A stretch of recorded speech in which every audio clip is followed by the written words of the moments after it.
السلام علیکم ورحمۃ اللہ وبرکاتہ۔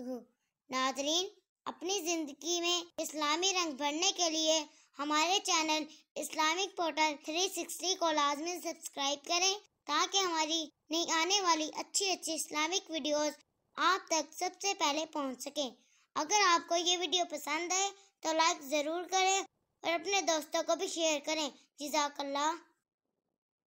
السلام علیکم ورحمۃ اللہ وبرکاتہ۔ سیدنا ابو موسیٰ اشعری اور سیدنا ابو عامر رضی اللہ تعالی عنہما نے نبی علیہ السلام کی خدمت میں حاضر ہو کر اسلام قبول کرنے کا اعلان کیا۔ آپ صلی اللہ علیہ وآلہ وسلم سے بیعت کی تو نبی علیہ السلام نے فرمایا، تمہارے قافلے میں ایک خاتون تھی جسے فلاں نام سے پکارا جاتا تھا، اس کا کیا حال ہے؟ انہوں نے عرض کیا، ہم نے اس خاتون کو اس کے خاندان والوں کے ساتھ چھوڑ دیا ہے۔ تو نبی علیہ السلام نے فرمایا، فَإِنَّهُ قَدْ غُفِرَ لَهَا، بے شک اسے بخش دیا گیا ہے۔ انہوں نے پوچھا، اے اللہ کے رسول، اسے کس وجہ سے بخش دیا گیا ہے؟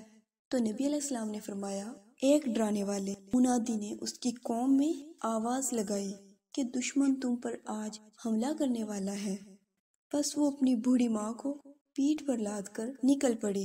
جب وہ تھک کر چور ہو جاتی تو اپنی ماں کو نیچے بٹھا دیتی، پھر اپنا پیٹ ماں کے پیٹ کے ساتھ چپکا دیتی، ماں کے پاؤں تلے اپنے دونوں پاؤں رکھ دیتی تاکہ ماں کے پاؤں شدید گرمی سے جھلسنے نہ پائیں۔ وہ عورت اپنے اس عمل کی وجہ سے نجات پا گئی۔